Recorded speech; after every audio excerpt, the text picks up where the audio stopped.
আচ্ছা ধরুন তো, ফুটবল বিশ্বকাপের ফাইনাল চলছে, টান টান মুহূর্ত। স্পেন আর্জেন্টিনার গোলবক্সে বল পাঠানোর জন্য পুরো মোমেন্টাম সেট করে ফেলেছে, আর সে সময়ই রেফারির বাঁশি। কারণ চা বিরতির সময় হয়েছে। কি ফুটবলে এমন কিছু কি কল্পনা করা যায়? চলতি ম্যাচের মধ্যে সাধারণত কয়েক মিনিটের হাইড্রেশন ব্রেকই যখন তীব্র বিরতির কারণ হয়ে দাঁড়ায়, তখন এমন কিছু তো কল্পনার বাইরে। আর ক্রিকেটে এই চা বিরতি একটা লড়াইয়ের অংশ।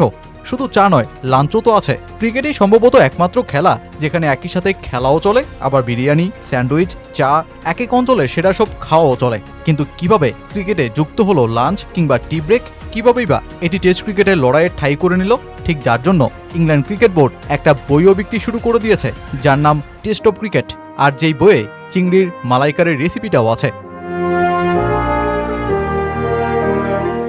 ক্রিকেট ইংল্যান্ডের জাতীয় খেলা, তবে আমেরিকান দর্শকদের কাছে ক্রিকেটের একটি বিষয় সবচেয়ে বিস্ময়কর লাগে, সেটা হলো খেলার মাঝে নির্ধারিত সময়ে বসে খাওয়া। বিখ্যাত আমেরিকান লেখক বিল ব্রাইস তাই তো রসিকতা করে লিখেছিলেন, ক্রিকেটই একমাত্র খেলা যেখানে খাবারের জন্য নির্ধারিত বিরতি থাকে। এমনকি দর্শকরাও খেলোয়াড়দের সমান কিংবা কখনো কখনো তার চেয়েও বেশি ক্যালোরি পোড়ান। সত্যিই তো, লাঞ্চ, টি ব্রেক, এটা তো টেস্ট ক্রিকেটের লড়াই ঢুকে গেছে। টেস্ট ক্রিকেটের ছন্দ আপনি জানলে সেটাকে ফিল করতে পারবেন। টেস্টের একদিনকে ভাগ করা হয়েছে বেশ কয়েক ভাগে। প্রথম 2 ঘন্টা খেলা, নতুন বলের লড়াই, তারপর লাঞ্চ, অতপর আবার 2 ঘন্টা খেলা, অতপর টি ব্রেক, তারপর আরও 2 ঘন্টা খেলা। লড়াইটা জমে ওঠে কখন জানেন? ধরুন 2 ব্যাটসম্যান ব্যাটিং করছে, আর লাঞ্চের ব্রেক পড়তে 10 মিনিট বাকি। দুজনই চাইবেন উইকেটে টিকে থাকতে।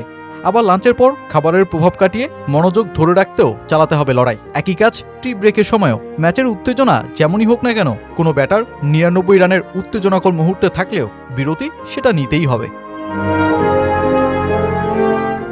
যদিও টি ব্রেকের জন্ম ইংল্যান্ডে নয়, এর জন্ম 1981-82 সালের অ্যাশেজে।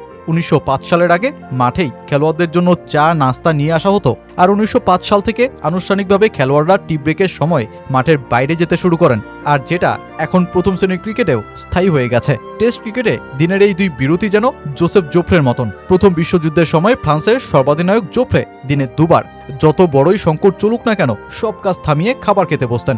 যুদ্ধক্ষেত্র যতই জটিল হয়ে পড়ুক না কেন, দুপুর ও রাতের খাবারের সময় ছিল অটুট। আসলে জোফ্রের মতন টেস্ট ক্রিকেটও জানে একটি বিরতির মূল্য কতটা। তাই তো টেস্ট শুধু লড়াই দিয়েই ইতিহাসের জায়গা করে নেয়নি, সাথে আছে খাবারের গল্পগুলো। কখনো কখনো ক্রিকেটাররা লড়াইটা ভুলে গেলেও খাবারকে মিস করবেন কিভাবে?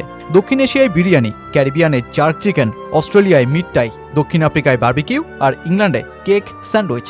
আসলে যেখানে ক্রিকেট সেখানে খাবারের গন্ধটাও যেন খেলার অংশ হয়ে গেছে। তাই তো England cricket board test of cricket নামে রান্নার রেসিপির বই বিক্রি শুরু করেছে।